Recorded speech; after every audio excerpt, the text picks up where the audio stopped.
News alerts. Patancheru BRS MLA Gudem Mahipal Reddy, Zaheerabad BRS MP అభ్యర్థి gall Anil Kumar Congress పార్టీలో చేరారు. ముఖ్యమంత్రి రేవంత్ రెడ్డి కండువా కప్పి వారిని పార్టీలోకి ఆహ్వానించారు. ఎమ్మెల్యేతో పాటు పలువురు కార్పొరేటర్లు, అనుచరులు కాంగ్రెస్ లో చేరారు. ఈ కార్యక్రమంలో సీఎంతో పాటు మంత్రులు దామోదర రాజనరసింహ, పొంగులేటి శ్రీనివాసరెడ్డి, కాంగ్రెస్ నేత జగ్గారెడ్డి తదితరులు ఉన్నారు. ఇప్పటి వరకు బీఆర్ఎస్ నుంచి 10 మంది ఎమ్మెల్యేలు కాంగ్రెస్ పార్టీలో చేరారు. మహిపాల్ రెడ్డి 2014, 2019, 2023 ఎన్నికల్లో బీఆర్ఎస్ పార్టీ తరఫున పోటీ చేసి గెలుపొందారు.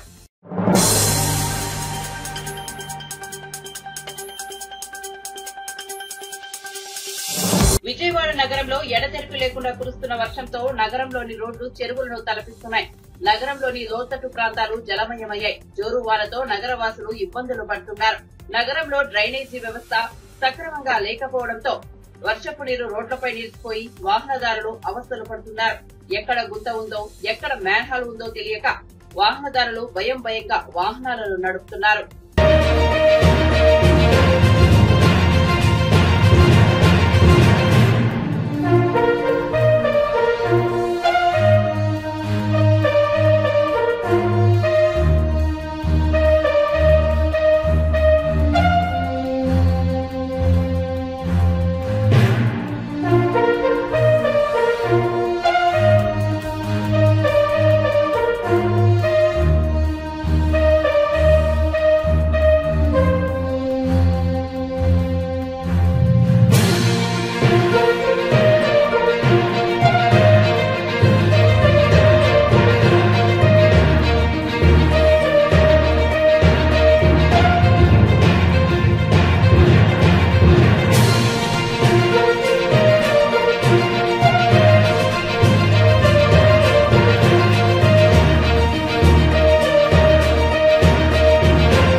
ఏఐపీల టార్గెట్ గా హైదరాబాద్ లో డ్రగ్స్ దందా నడుస్తున్నట్లు రాజేంద్ర నగర్ డీసీపీ శ్రీనివాస్ తెలిపారు.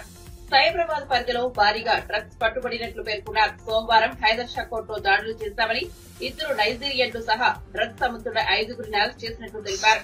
మరో 2 పరారీలో ఉన్నారని చెప్పారు. నిందితుల నుంచి 199 గ్రాముల కొకైన్ స్వాధీనం చేసుకున్నామని తెలిపారు. 2 పాస్పోర్ట్లు, 10 సెల్ ఫోన్లు, 2 బైకులు సీజ్ చేసినట్లు వెల్లడించారు. డ్రగ్స్ ను నైజీరియన్ మహిళ అనోహా బ్లెస్సింగ్ తీసుకొచ్చి విక్రయిస్తున్నట్లు పేర్కొన్నారు. ఆమె ఫేక్ పాస్పోర్ట్ తో నైజీరియా నుంచి హైదరాబాద్ వచ్చినట్లు చెప్పారు. 2019 నుంచి ఆమె డ్రగ్స్ సరఫరా చేస్తోందని తెలిపారు. ముంబై, గోవా, బెంగళూరు ద్వారా 6 నెలల్లో 2.6 కిలోల కొకైన్ ను హైదరాబాద్ కు నైజీరియన్ మహిళ తీసుకొచ్చిందని పేర్కొన్నారు. ఈ 6 నెలల్లో 30 మంది వీఐపీ కస్టమర్లకు కొకైన్ సరఫరా చేసినట్లు గుర్తించినట్లు తెలిపారు. ఈ డ్రగ్ రాకెట్ లో ఉంటున్నాడు. ఇతను స్టూడెంట్ గా ఉండి ఈ డ్రగ్ రాకెట్ లో ఉండడానికి కారణం ఏంటంటే, ఇప్పుడు ఈ కాలేషి ఎవరైతే ఇప్పుడు అబ్స్కాండింగ్ నైజీరియా ఉన్నాడో అతనికి చాలా క్లోజ్ అసోసియేట్ కాబట్టి డ్రగ్ పెడ్లర్ గా ఇతను మారిపోయి అతను ఉన్నాడు. ఇంకొక అతను అల్లం సత్య వెంకట గౌతమ్ అని చెప్పి ఇతను లీడ్ కన్సల్టెంట్ గా పనిచేస్తున్నాడు. యాక్చువల్గా నేటివ్ ఆఫ్ వర్క్ చేస్తుంది బెంగళూరులో. తర్వాత అతను విశాఖపట్నం చెందిన అతను. ఇతని మీద కూడా డ్రగ్ కేసు ఉంది. ఎవరు ఇప్పుడు ఈ అల్లం సత్య వెంకట గౌతమ్ మీద కేపీహెచ్బి కాలనీలో 2020లో ఒక డ్రగ్ కేసులో ఇతను ఇన్వాల్వ్ అయి ఉన్నాడు. ఛార్జ్షీట్ అయి ఉంది. ఆ కేసు ఇప్పుడు ట్రయల్లో ఉంది. ఇంకొక అక్యూజ్డ్ సానబోయిన వరుణ్ కుమార్ అని ఇతను కార్ డ్రైవర్గా పనిచేస్తున్నాడు. మన దగ్గర హైదరాబాద్ బోరబండ్లో ఉంటాడు. అతనిది నేటివేమో అమలాపురం, ఈస్ట్ గోదావరి డిస్ట్రిక్ట్. ఇతని మీద కూడా వరుణ్ కుమార్ మీద ఒక లేడీతో మిస్బిహేవ్ చేసి ఆమెకి సెల్ ఫోన్లో స్టాకింగ్ చేసిన కేసులో అక్యూజ్డ్ ఉన్నాడు. ఇక చివరి అక్యూజ్డ్ మహబూబ్ షరీఫ్ అని ఇతను కొరియోగ్రాఫర్ చేస్తుంటాడు ఈవెంట్స్లో అన్నిట్లో కూడా. ఇతను మన దగ్గరే బండ్లగూడ జాగీర్లో రాజేంద్ర నగర్ లిమిట్స్లో ఉంటున్నాడు. ఈ 5గురు కలిసి ఈ డ్రగ్ కొకైన్ 199 గ్రామ్స్ కొకైన్ తీసుకొని వచ్చి డిస్ట్రిబ్యూషన్కి వెళ్లాల్సిన ఆ ప్రాసెస్లో వీళ్ళందరినీ అరెస్ట్ చేయడం జరిగింది. తర్వాత ఈ అబ్స్కాండింగ్ ఉన్న ఈ డివైన్ ఎబుకా సుజీ ఎవరైతే నైజీరియన్ ఉన్నాడో అతని ఫొటోస్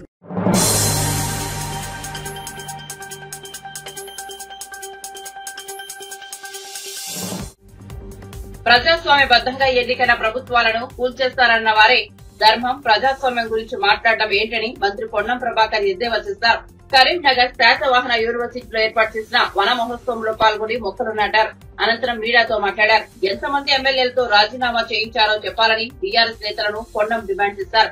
కాంగ్రెస్ ప్రభుత్వాన్ని కూల్చుతామని చెప్పిందెవరని ప్రశ్నించారు. కాంగ్రెస్ లో ఇతర పార్టీల ఎమ్మెల్యేలను చేర్చుకోవాలన్న ఆలోచన తమకు లేదని పొన్నం ప్రభాకర్ స్పష్టం చేశారు. ప్రభుత్వాన్ని కూలుస్తామని అటు బీజేపీ, టీఆర్ఎస్ నాయకులు బహిరంగంగా ప్రకటనలు చేస్తుంటే చూస్తూ ఊరుకుంటామా అని ప్రశ్నించారు. తాము ధర్మం తప్పడం లేదని రాజనీతి చేస్తున్నామని పొన్నం ప్రభాకర్ స్పష్టం చేశారు. శాసనసభ్యులు వాళ్ళు అర్థం చేసుకోవాలి, ఇలా ప్రజలు కూడా అర్థం చేసుకోండి. మేము ఎప్పుడన్నా డిసెంబర్ 3 తర్వాత మేము ఎవరైనా శాసనసభ్యుని తీసుకోవడానికి ఎక్కడన్నా ప్రొవోక్ చేసినామా? గిచ్చి రెచ్చగొట్టి ప్రభుత్వాన్ని గూలగొడతామని భయపెట్టి చీల్చే ప్రయత్నం చేసి నెగోషియేషన్ చేసి ఇవాళ మళ్ళీ మీరు మాట్లాడుతారు రాజనీతి, నీతి ఉన్నదా, నీతి బాహ్యంగా మాట్లాడుతూ ఉన్నారు. ఎవడు నీతి, ఎవడు రాజనీతి? మీరే కదా ప్రభుత్వాన్ని గూలగొడతా ఉన్నది. ప్రభుత్వాన్ని కాపాడుతామని చెప్పి వస్తున్నట్టు వాళ్ళు జైన్ చేసుకునే బాధ్యత మాకు, ప్రభుత్వం సామర్థ్యంగా 5 సంవత్సరాలు ప్రజలు ఇచ్చిన తీర్పుతో కాపాడుకునేటువంటి బాధ్యత మాకు లేదా? అరే వాళ్ళు వందానని నేను అడుగుతున్నా. ముందుగా అసలు మేము జైన్ చేసుకోవడానికి మేము బేసిక్గా ప్రిపేర్ లేం, కానీ మా ప్రభుత్వం కూలగొడతా అంటుంటే ఎవరికి కూలగొట్టేటువంటి సాధ్యం లేకుండా చేసుకునేటువంటి బాధ్యత మాకుందా లేదా? ఆస్తులు నిన్న చెప్పిన ముఖ్యమంత్రి గారు ఏకమల్లేశ్వరికి ఏం తక్కువ ఉన్నది, ఎవరికి ఏం తక్కువ ఉన్నది? ఆస్తుల కోసం ఆనాడు మీరు చెప్తేనేమో ఒక నీతి, మేము చెప్తే ఒక నీతి. ఆనాడు మీరు రాజకీయ పునరేకీకరణ లేకపోతే రాజకీయాల్లో ఇంకో మాట మీరు ఒక లాంగ్వేజ్ డిక్షనరీలో మీరు ఒక చెప్పారు, మేము చెప్తా ఉన్నాం మా ప్రభుత్వాన్ని నిలబెట్టడానికి వస్తున్నామని. ఆనాడు మీరు చెప్పిన తప్పైతే ఎవరు తప్పనుకోండి, మాకేం బాధలే. కానీ మా ప్రభుత్వం ఎటువంటి ప్రలోభాలు లేకుండా ప్రభుత్వాన్ని నిలబెట్టాలి. ఈ ప్రభుత్వం ప్రజాస్వామికంగా ఎన్నికైంది, ప్రజాపాలన జరుగుతోంది. గతంలో మంత్రులు, ఎమ్మెల్యేలు కూడా కలిసి అవకాశం లేకుండా నేతృత్వంగా నడిచింది. ఇవాళ ప్రజాస్వామిక ప్రభుత్వం నడుస్తుంది. ప్రజలు కూడా మంత్రులను కలవగలిగే, ముఖ్యమంత్రిని కలవగలిగే, అధికారులను కలవగలిగే, విన్నవించుకునే విధంగా ఒక వ్యవస్థ నడుస్తూ ఉన్నప్పుడు ఆ శాసనసభ్యులు గెలిచిన తర్వాత కూడా పోయి కలిస్తే కలవలేనటువంటి పరిస్థితుల్లో అవమానం ఎదుర్కోలేక ఇక్కడికి వస్తా ఉన్నారు. నేను వాళ్ళే అన్నారు కదా కులగొడతాను, ఎవరు అన్నారు అన్నారా లేదా? బీజేపీ వాళ్ళు, బీఆర్ఎస్ వాళ్ళు. ఈవెన్ మన గౌరవ పార్లమెంట్ సభ్యుడు ప్రభుత్వం కూలిపోతుందని ఇవాళ మాట్లాడితే, నీతి మాట్లాడితే ఎట్లా? నీతి ఉంటే అట్లా మాట్లాడతారా? ప్రభుత్వాన్ని కూలగొడతారా? ప్రభుత్వాన్ని కూలగొడతామంటారా? ప్రజాస్వామికంగా 65 కంఫర్టబుల్ మెంబర్సే కదా మాకు. మేము రాజకీయ నీతి చేస్తా ఉన్నాం. రాజ్యాంగం సంబంధించిన నీతి గురించి మాట్లాడితే దయ్యాలు వేదాలు వాళ్ళు ఇచ్చినట్టు అయితే కేటీఆర్ గారు ఆయన మాట్లాడితే ఎట్లా? శాసనసభ్యుని రాజీనామా చేయకుండా మంత్రి చేసుకున్న వాళ్ళు మా మీద మాట్లాడే హక్కెక్కడిది? కేంద్రంలో ఉన్నటువంటి వాళ్ళు కూడా ఇలా ఎంత రాజకీయమైనటువంటి విధ్వంసానికి వాళ్ళు రాజ్యాంగం గురించి మాట్లాడితే ఎట్లా? అసలు రాజ్యాంగం అనేటువంటి దానికి ప్రధానికి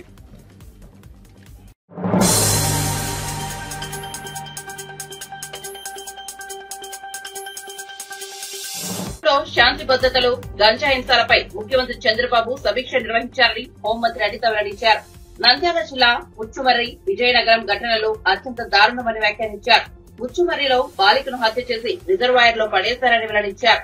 ముచ్చుమర్రి ఘటనలో 2 మైనర్లు నిందితులని స్పష్టం చేశారు. మద్యం, గంజాయి మత్తులో ఈ ఘటనలు జరిగాయని వెల్లడించారు. ఈ ఘటనలను స్పెషల్ కోర్టు ద్వారా విచారించాలని సీఎం ఆదేశించారని తెలిపారు. నేరస్తులకు పార్టీ, కులం ఉండదని, ఎవరైనా సరే శిక్షించాల్సిందేనని అనిత ఉద్ఘాటించారు. ముచ్చుమర్రి ఘటనలో బాలిక కుటుంబానికి 10 లక్షల సాయం అందిస్తున్నామని పేర్కొన్నారు. విజయనగరం ఘటనలో బాలిక పేరుతో 5 లక్షలు ఫిక్స్డ్ డిపాజిట్ చేస్తున్నామని చెప్పారు. పసికందు మీద కూడా అత్యాచారానికి ఒడిగొట్టడం నిజంగా చూస్తూ ఉంటే కొన్ని సిచ్యువేషన్, అతని సిచ్యువేషన్ కూడా మేము అక్కడ ఎస్పీ గారిని కూడా నాకు తెలిసిన వెంటనే నేను ఎస్పీ గారితో మాట్లాడడం జరిగింది. ఎస్పీ గారు చెప్పడం కూడా ఏంటంటే కంప్లీట్గా తాగిన మైకంలో, ఎంత తాగాడంటే ఈవెన్ పోలీస్ స్టేషన్కి తీసుకొచ్చిన తర్వాత కూడా అతనికి తెలివి రాలేదు. అప్పటికి కూడా అదే మైకంలో ఉన్నాడు. అలాంటి మైకంలో ఆ పిల్లని, చిన్న పసికందుని అత్యాచారం చేసిన సంఘటన కానీ ఇవన్నీ చూస్తూ ఉంటే చంద్రబాబు నాయుడు గారు నిజంగా స్టార్టింగ్ ఇవే టాపిక్స్ చెప్పుకున్నారు. మేము కూర్చున్న తర్వాత అసలు ఎందుకు ఈ పరిస్థితులు వస్తున్నాయి, ఎందుకు ఇటువంటి సిచ్యువేషన్స్ ఎందుకు మనం ఎదుర్కోవాల్సిన అవసరం వచ్చింది, ఎందుకు లిక్కర్ మీద, గాంజా మీద, డ్రగ్స్ మీద మనం ఎట్టి పరిస్థితుల్లో ఉక్కుపాదం మోపాలి. ఈ గంజాయి మత్తులోని కానీ, డ్రగ్స్ మత్తులోని కానీ, ఈ మద్యం మత్తులోని కానీ వీళ్ళు చేసిన అరాచకాలు చూస్తూ ఉంటే ఎక్కడో ఒకటి వీళ్ళకి పురుషుడా పడాలి అనే ఉద్దేశంతో ఎస్పెషల్లీ ఈ 2 కేసుల విషయంలో జరిగిన 5 నెలల పసికందు మీద జరిగిన అత్యాచారం కానీ, అమ్మాయి హత్య విషయంలోని కానీ చాలా సీరియస్గా స్పందించి గౌరవ ముఖ్యమంత్రి గారు ఈ 2 ఇష్యూస్కి కూడా ఒక స్పెషల్ కోర్టును కూడా ఇమీడియట్ గా ఏర్పాటు చేసి ఆ స్పెషల్ కోర్టు ద్వారా అతి తొందరగా నిందితులు ఎవరైతే ఉన్నారో వాళ్ళకి శిక్ష పడే విధంగా చేయడానికి ఆదేశాలు కూడా జారీ చేయడం జరిగింది. అయితే ఆ అమ్మాయి మరి అతి క్రూరంగా చంపబడింది. ఆ అమ్మాయిని కూడా గొంతు నిలిపి చంపి అక్కడ వాళ్ళు చెప్పిన విధానం బట్టి ఒక రాయి కట్టి అక్కడ ఉన్న చెరువులోనో కొలలోనో పడేసిన పరిస్థితి. సో అటువంటి సిచ్యువేషన్లో అమ్మాయి బాడీ కూడా ట్రేస్ అవుట్ అవ్వలేదు. ఎన్డీఆర్ఎఫ్ బృందాలు ఇంచుమించుగా చాలా ఎక్కువగా మేమందరం కూడా పంపించడం జరిగింది. ప్రతిరోజు కూడా కంపల్సరీగా చంద్రబాబు నాయుడు గారు దీని గురించి మానిటర్ చేస్తున్నారు. మమ్మల్ని ప్రతిరోజు అడుగుతున్నారు. నిందితులను కూడా పట్టుకుని రిమాండ్కి పంపించడం కూడా జరుగుతుంది. అరెస్ట్ చేయడం జరిగింది. ఇప్పుడు రిమాండ్ కూడా పెడుతున్నారు. అట్ ద సేమ్ టైం ఆ కుటుంబానికి చనిపోయిన బిడ్డని ఎవరు కూడా తీసుకురాలేదు. జస్ట్ వాళ్ళకి ఒక కాంపెన్సేషన్ విషయంలో ఒక 10 లక్షల రూపాయలు ఇవ్వాలని చెప్పి ఆ ముచ్చుమరి కేసులో మనకి 9 సంవత్సరాల ఆడబిడ్డకి ఏదైతే అన్యాయం జరిగిందో, అమ్మాయి హత్యగా వహించబడిందో ఆ కుటుంబానికి 10 లక్షల రూపాయలు. అదేవిధంగా ఇప్పుడు అత్యాచారానికి గురైన బాలిక ఉంది. బాలిక ఇన్ ద సెన్స్ పసికందు. ఆ పసికందుకి కూడా ఒక 5 లక్షల రూపాయలు ఫిక్స్డ్ డిపాజిట్ చేసి రేపు పొద్దున్న అమ్మాయికి ఉపయోగపడేటట్టుగా ఫిక్స్డ్ డిపాజిట్ చేయమని కూడా ఇప్పుడే సీఎం గారు ఆదేశాలు ఇచ్చారు. ఈ విషయంలో ఎలాంటి వాళ్ళైనా కూడా పగడ్బందీగా ఎట్టి పరిస్థితులను వదిలే ప్రసక్తి లేదు అని చెప్పి చాలా క్లియర్గా చెప్పడం జరిగింది.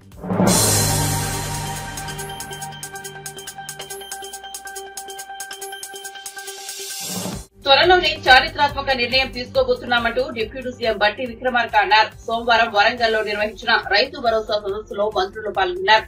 ఈ సందర్భంగా బట్టి మాట్లాడుతూ వరంగల్ నుంచే రాహుల్ గాంధీ రైతు భరోసా హామీ ఇచ్చారు. ఎన్నికల సందర్భంగా ఇచ్చిన హామీలను నెరవేరుస్తున్నాం. మహిళలకు ఉచిత బస్సు ప్రయాణం, 200 యూనిట్ల విద్యుత్ లాంటి పథకాలు అమలు చేస్తామన్నారు. అంతేకాకుండా గ్రామ శివార్లు కూడా తీసుకున్నామైనా సార్. ఈ శివార్లు తీసుకున్నామైనా కూడా ఇల్లు కట్టుకున్నా కూడా ఆ గ్రామ శివార్లకు అగ్రికల్చర్ భూములు కన్వర్ట్ కాకపోవడం వల్ల కూడా కొన్ని రైతు బంధిస్తున్నాం సార్. ఇంకోటి కోర్టు ఖరాబు భూములు సార్. వీటిని అలానే కాకుండా చెప్పినట్టు కోర్టు ఖరాబు భూములు కూడా మనం రైతు బంధిస్తున్నాం సార్. వాటిని ఒకటి సర్వే నెంబర్ రైతు సార్. ఆ కోర్టు ఖరాబు ఎందుకు ఆ ఏ రైతు ఉందో ఆ రైతు పాస్బుక్లు ఎంటర్ చేసి ఆ కోర్టు ఖరాబు రైతు బంధు రాకుండా ఒకటి చేసుకోవాలి సార్. అంతేకాకుండా 10 ఎకరాల వరకు రైతు బంధు ఖచ్చితంగా చేయాలి సార్. ప్రతి గ్రామంలో సార్ దేవాలయ భూములు, వక్ఫ్ భూములు మరియు ఇతర భూములు కొన్ని కూడా ఆక్రమణకు గురైనాయి సార్. వాటిని కూడా గుర్తించి మనం పక్క పెట్టుకోవాలి సార్.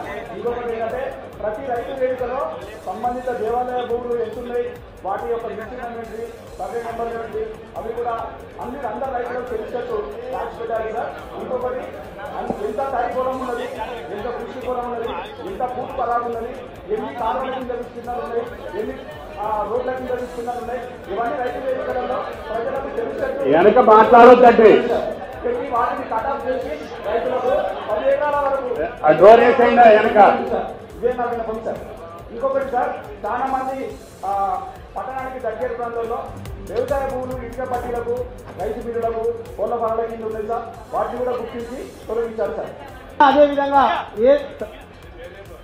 సార్ నా పేరు సద్దాం హుసేన్ సార్. మాది వేలేరు మండలం స్టేషన్ కనుక కాన్స్టిట్యూన్సీ సార్. దీన్ని మా ఎమ్మెల్యే గారి దృష్టి కూడా గతంలో తీసుకెళ్లడం జరిగింది సార్. ప్రత్యేకంగా ఈ యొక్క 5 ఎకరాల నుండి 10 ఎకరాల వరకు రైతు భరోసా ఇవ్వాలని చెప్పి ప్రతి ఒక్కరు అంటా ఉన్నారు. అసలు 20 గుంటల ఎకరమా దాని నుంచి స్టార్ట్ చేయడం కోసం ఒకసారి మీరు దాని దృష్టిలో తీసుకోవాలి సార్. ఎందుకంటే 10 గుంటలు ఉన్న రైతు అలా సాగు చేయలేరు. అలా ఉట్టి ఉన్న దానికి పడవబడి ఉన్న వాటికి కూడా రైతు భరోసా పడతా ఉన్నది సార్. కాబట్టి దాన్ని ఒకటి దృష్టిలో ఉంచుకోండి. గత 2004 సంవత్సరంలో వైఎస్ రాజశేఖర రెడ్డి గారు ఉన్నప్పుడు మనకు పనిముట్ల మీద విత్తనాలు, సబ్సిడీ మీద విత్తనాలు, అదేవిధంగా డ్రిప్పుల మీద ప్రతి ఒక్కదాని మీద సబ్సిడీ రావడం జరిగింది సార్. దాన్ని ఒక్కసారి మీరు దృష్టిలో ఉంచుకోవాల్సిందిగా మీకు విన్నవిస్తున్నాం సార్. అంతేకాకుండా ఎవరైతే ఇప్పుడు మనకు ఈ పాస్బుక్ల మీద దాదాపు 20 సంవత్సరాల నుండి సార్ మాకే ఉన్నాయి సార్. 20 సంవత్సరాల నుంచి మేము కౌలు చేస్తున్నాము. పట్టాలు వేరే వారి పేరు మీద ఉంటున్నాయి సార్. కాబట్టి వాళ్ళకి రైతు భరోసా పడతా ఉన్నాయి సార్.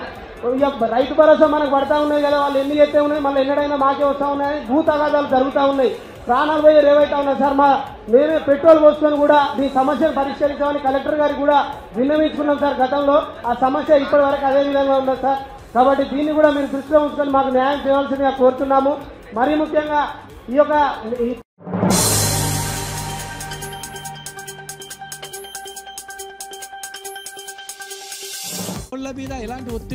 కల్లుగీత కార్మికులకు కాంగ్రెస్ ఇచ్చిన హామీలపై సీఎం రేవంత్ రెడ్డి నిరాశపరిచారని మాజీ మంత్రి శ్రీనివాస్ గౌడ్ విమర్శించారు.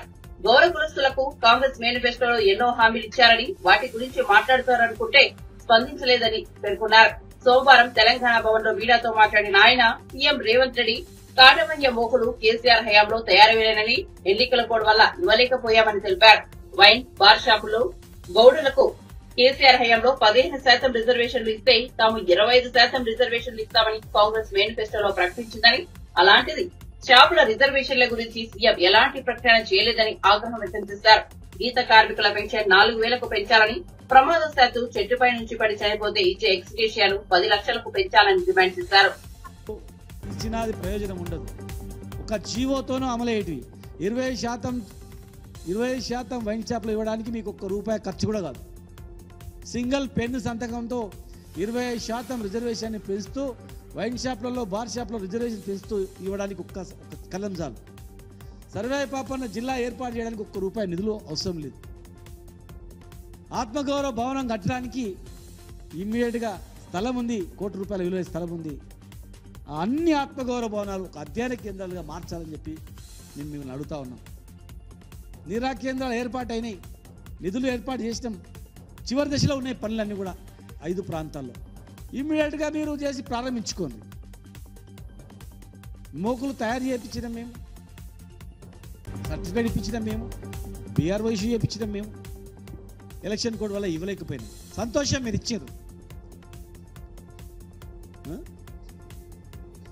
మన రవికుమార్ గారు చైర్మన్గా ఉన్నప్పుడు ఎక్స్పెరిమెంట్ కూడా చేసింది.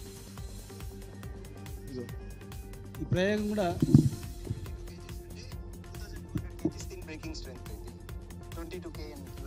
ఉంది, మీకు వీడియో పంపిస్తాను. టెస్టింగ్ కూడా చేసినాం ఇచ్చినాం. మీరు ఎందుకు ఇచ్చినా అని అంటలే, మేము సంతోషం ఇచ్చిర్రు. మేము ఎలక్షన్ కోడ్ ఉంది ఇవ్వలేకపోయినా మీరు ఇచ్చారు.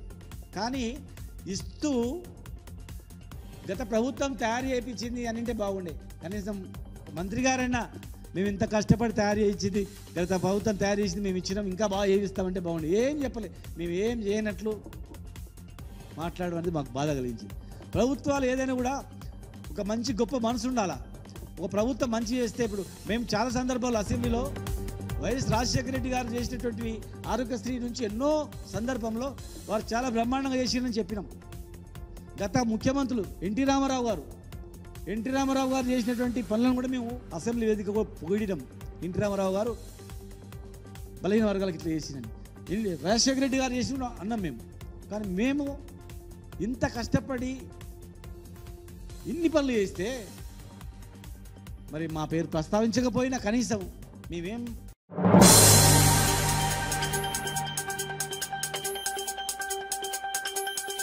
తాను పార్టీ మారుతున్నట్లుగా జరుగుతున్న ప్రచారాన్ని బీఆర్ఎస్ కుతుబులాపూర్ ఎమ్మెల్యే వివేకానంద ఖండించారు.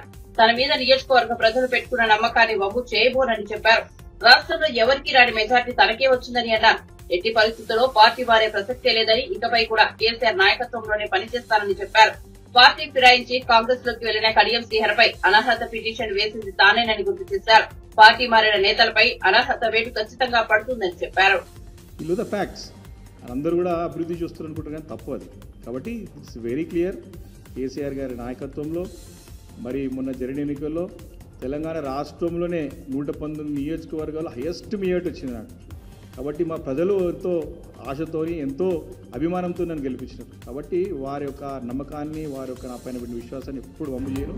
ప్రజలకి నన్ను గెలిపించిన ప్రజలకి వాళ్ళ పేరు నిలబెట్టే విధంగానే నేను ఉంటా తప్ప వారిని ఎప్పుడు కూడా నేను అపహాస్యం చేయను, అవహేళన చేయను. కేసీఆర్ గారి నాయకత్వంలో బ్రహ్మాండమైన పని 10 సంవత్సరాలు చేసినాం. ఇప్పుడు కూడా ప్రతిపక్ష శాసనసభ్యుడిగా నా పాత్ర నాతో పాటు అనేక మంది ఖచ్చితంగా పోషిస్తాం, మంచి పాత్ర పోషిస్తాం, ప్రజలకు మేలేటెడ్ చేస్తాం తప్పకుండా. Thank you.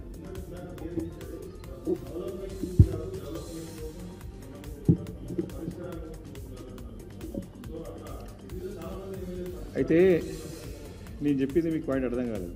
ముఖ్యమంత్రి గారేమో అభివృద్ధి చూసి వస్తున్నారో చెప్తున్నారు, కానీ అభివృద్ధి ఎక్కడ జరుగుతలేదని చెప్తున్నాను నేను. కాబట్టి ఆ పోయినటువంటి శాసనసభ్యులు క్లియర్ చెప్తున్నారు అభివృద్ధి ఏం జరగలేదు మా దగ్గర అని పోతున్నారు. బట్ డెవలప్మెంట్ ఒకటే ఫ్యాక్టర్ కాదు కదా, రాజకీయాల్లో అనేక అంశాలు ఉంటాయి. కాబట్టి తప్పకుండా ఇప్పుడు ఎన్నో ఇష్యూస్ ఉన్నాయి మనకి. ప్రభుత్వం ఎన్నో 100 రోజులు పచ్చి మోసం చేసి ఈరోజు అధికారంలోకి వచ్చింది కాంగ్రెస్ పార్టీలో. 100 రోజుల్లో అనేది ఎక్కడ పోయింది ఈరోజు? 100 రోజుల్లో 6 గ్యారంటీల్లో ఉన్నటువంటి 13 కాంపనెంట్స్ అమలు చేస్తా అని చెప్పినటువంటి రేవంత్ రెడ్డి గారు వారే కాక సోనియా గాంధీ గారితో అనౌన్స్ చేయించారు, రాహుల్ గాంధీ గారితో చెప్పించారు, ప్రియాంక గాంధీ గారితో బాండ్లు రాసి ఇచ్చినారు 100 రోజుల్లో. డిసెంబర్ 9 అని చెప్పినారు ఇది రుణమాఫీ గురించి. ఈరోజు ఏం మాట్లాడుతున్నారు? బడ్జెట్ విషయం గురించి కులంకుశంగా ముఖ్యమంత్రి గారు అప్పుడున్నటువంటి పిసిసి అధ్యక్షుడు రేవంత్ రెడ్డి గారికి, ఇప్పుడు ఉప ముఖ్యమంత్రి ఉన్నటువంటి అప్పుడు సిఎల్పి నాయకుడు మన బట్టి విక్రమార్క ప్రతి ఒక్క లెక్క వారికి ఉన్నది.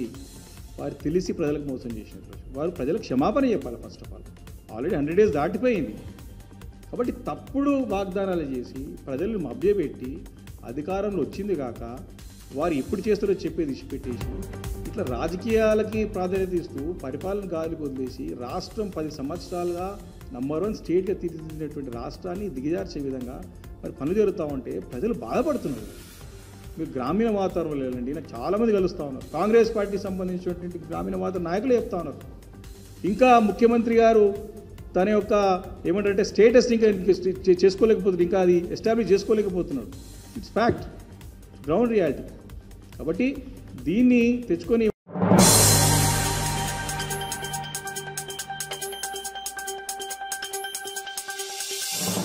తెలంగాణలో ఎటువంటి కండిషన్ లేకుండా రుణమాఫీ చేస్తామని హామీ ఇచ్చారని, మరి ఇప్పుడు ఇన్ని కండిషన్స్ ఎందుకు పెట్టారని బీజేఎల్పీ నేత ఏలేటి మహేశ్వర్ రెడ్డి ప్రశ్నించారు. ఆయన సమావేశంలో మాట్లాడారు. రీషెడ్యూల్ చేసిన రుణాలకు మాత్రమే రుణమాఫీ ఇస్తామని అంటున్నారని తెలిపారు. చాలా బ్యాంకులు లోన్ రికవరీ అయ్యి మళ్లీ కొత్తగా లోన్ ఇచ్చినట్టు బ్యాంకర్లు రైతు పుస్తకాల్లో రాసుకుంటున్నారని చెప్పారు. వారికి వర్తించడం చెప్పడం ఎంతవరకు సమంజసమన్నారు.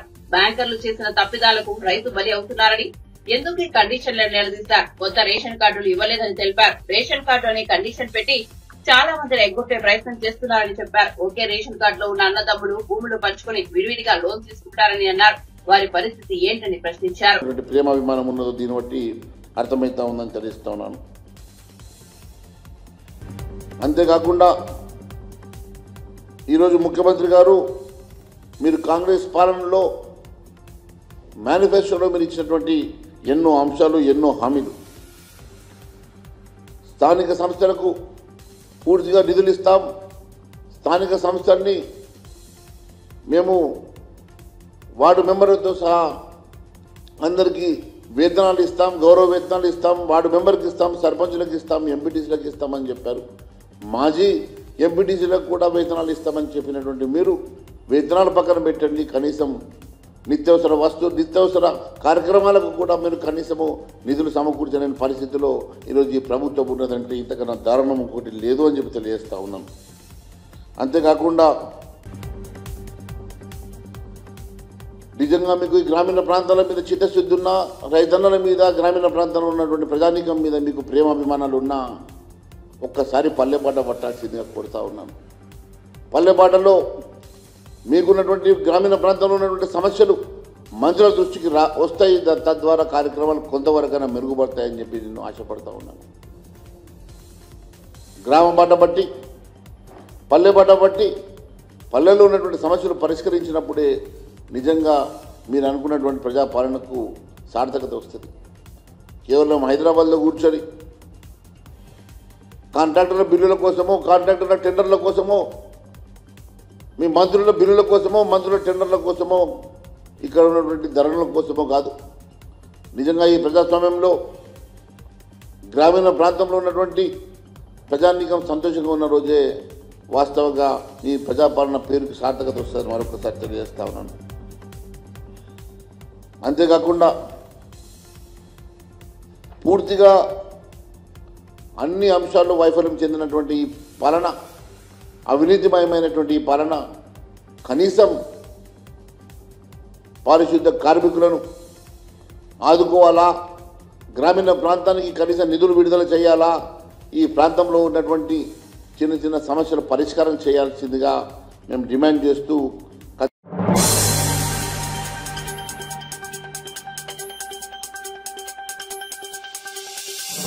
బీఆర్ఎస్ హయాంలో నిరుపేద దళితులకు ఇచ్చిన ఇళ్ల స్థలాల పట్టాలు లాక్కొని కాంగ్రెస్ నాయకులు దళితులను ఇబ్బంది పెడుతున్నారని ఆరోపణలు వినిపిస్తున్నాయి.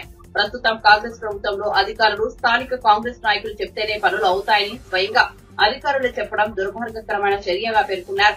బీఆర్ఎస్ మాజీ ఎమ్మెల్యే నోముల భగత్ కుమార్ ఇలాంటి చర్యలు సమాజంలో అశాంతి కలిగిస్తాయని, ప్రజల నమ్మకాన్ని కోల్పోయే ప్రమాదం ఉందని ఆయన హెచ్చరిస్తున్నారు. దళితుల హక్కులను రక్షించడానికి ప్రభుత్వం కఠిన చర్యలు తీసుకోవాలని డిమాండ్ చేస్తున్నారు. వర్షాలు పడుతున్నాయి, చాలా ఇబ్బందులు అవుతున్నది. మాకు రోడ్లు లేవు. అక్కడ ఏదైతే మీరు లేఅవుట్లు చేసిరో అక్కడ మేము కట్టుకుంటామని చెప్తే ఇక్కడ దాకా వచ్చిన తర్వాత లేదు, అప్పుడు ఇచ్చినటువంటి గవర్నమెంట్ ఏదైతే ఉందో అసలు వాళ్ళకి హక్కే లేదు, వాళ్ళు ఇవ్వడానికి లేదు అని చెప్పేసి వాళ్ళు అడ్డగోలుగా మాట్లాడుతుంటే ఒక 3 వారాల నుంచి వాళ్ళు ఏదైనా మార్పు వస్తుంది, ఇలానే పంపిద్దాం, దీంట్లో రాజకీయాలు చేయొద్దు, అనవసరంగా మనం పోతే దీని ఒక రాజకీయ రంగు పూసి దాన్ని ఇబ్బంది పెడతారని చెప్పేసి స్థానికంగా ఆ ఊరికి సంబంధించిన వాళ్ళనే ఎంఆర్ ఆఫీస్ పంపించి మాట్లాడిపించడం జరిగింది. ఇక లేదు, ఇక స్థానికంగా ఉన్నటువంటి కాంగ్రెస్ నాయకుని ఒక ఆయన కలవమని చెప్పి ఎప్పుడైతే ఇక్కడ స్థానికంగా ఉన్నటువంటి అధికారులు అన్నారో ఇక వీళ్ళని వదిలిపెట్టేది లేదు. ఖచ్చితంగా వీళ్ళకి ఏదైతే అప్పుడు కేసీఆర్ గారి సమక్షంలో కేసీఆర్ గారి చొరవతోటి ఏదైతే వీళ్ళందరికీ పట్టాలు ఇచ్చినామో అవన్నీ ఖచ్చితంగా వీళ్ళకి ఇప్పించేదాకా నిద్రపోవద్దని చెప్పేసి వీళ్ళందరికీ కూడా రమ్మంటే పెద్ద ఎత్తున ఊరు మొత్తం కూడా కదిలొచ్చింది. అప్పుడు పట్టాలు తీసుకున్న వాళ్ళు ఖచ్చితంగా ఇప్పుడు ఎంఆర్తో మాట్లాడడం జరిగింది. దాదాపు ఉన్న 6 మండలాల్లో మేము దాదాపు ఒక్కొక్క మండలానికి 3 గ్రామాలలో అప్పుడు పట్టాలు ఇప్పించినాం. ఇదే పెద్ద ఊరు మండలంలో అదే పోతునూరు గ్రామానికి సంబంధించి దాదాపుగా 45-50 మంది దాకా కూడా పట్టాలు ఇప్పించడం జరిగింది. వీళ్ళందరూ కూడా పట్టాలు చేతికి ఇచ్చిన తర్వాత ఇప్పుడు అది చెల్లదు అని చెప్పడానికి మీకు అధికారం లేదు. అప్పట్లోనే దాన్ని అప్లోడ్ చేయడం కూడా జరిగింది. ఏదైతే సీఎం గారు అప్పుడు ఇచ్చినటువంటి ఆదేశాల మేరకు కలెక్టర్ గారు ఏదైతే పోర్టల్ ఏదైతే ఇచ్చారో దాంట్లో అప్లోడ్ చేయడం జరిగింది. దీన్ని మీరు ఇబ్బంది పెట్టొద్దని చెప్పి కలెక్టర్ ఎంఆర్ఓ గారితో కూడా మాట్లాడడం జరిగింది. ఖచ్చితంగా వీళ్ళందరికీ న్యాయం జరిగేదాకా కూడా వీళ్ళ పక్షాన నిలబడతాం. మొన్నటిదాకా మేము ఎక్కడ ఇన్వాల్వ్ అయినా కానీ రాజకీయం పేరుతోటి మీకు ఇల్లు రాకుండా చేస్తారన్న ఒక ఆలోచన ఉండే, కానీ ఇప్పుడు మాత్రం మీకు ఏదైతే మీరు ముందుకు వచ్చి మమ్మల్ని ఇబ్బంది పెడుతున్నారు సార్, అవి ఇవ్వరు సార్ అని మీరు ఎప్పుడైతే మా ఇక్కడ స్థానికంగా ఉన్నటువంటి ప్రజలు అడిగిరో ఖచ్చితంగా వాళ్ళందరికీ పట్టాలు వచ్చేదాకా వాళ్ళ తరఫున నిలబడి వాళ్ళందరికీ ఇప్పించేదాకా వాళ్ళందరితో ఉంటామని కూడా వీళ్ళందరికీ తెలియజేస్తూ ఎంఆర్ఓ గారికి మేము ఒక దరఖాస్తు పెట్టడం జరిగింది. దీన్ని కలెక్టర్ గారి దృష్టికి కూడా తీసుకెళ్తాం. ఖచ్చితంగా వీళ్ళందరికీ ఇల్లులు వచ్చేదాకా చేస్తామని చెప్పి కూడా తెలియజేస్తున్నాం. ఇది ఒక్కటే కాదు, నాగార్జున సాగర్ నియోజకవర్గంలో గడిచినటువంటి 7 నెలల్లో ఇప్పటి వరకు ఒక పోలీస్ స్టేషన్ పోయినా, ఒక ఎంఆర్ ఆఫీస్ పోయినా, ఒక ఎండి ఆఫీస్ పోయినా, ఎక్కడికి పోయినా కానీ స్థానికంగా ఉన్నటువంటి నాయకులు చెప్తేనే ఇక్కడ పనులు అవుతాయని సాక్షాత్తు ఇక్కడ ఉన్నటువంటి అధికారులే స్వయంగా అనడం నిజంగా చాలా సిగ్గుచేటు.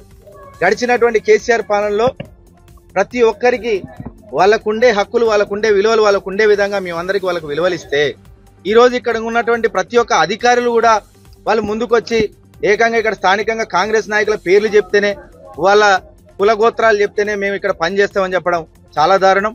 ముఖ్యంగా మొన్నటికి మొన్న ఒక అతను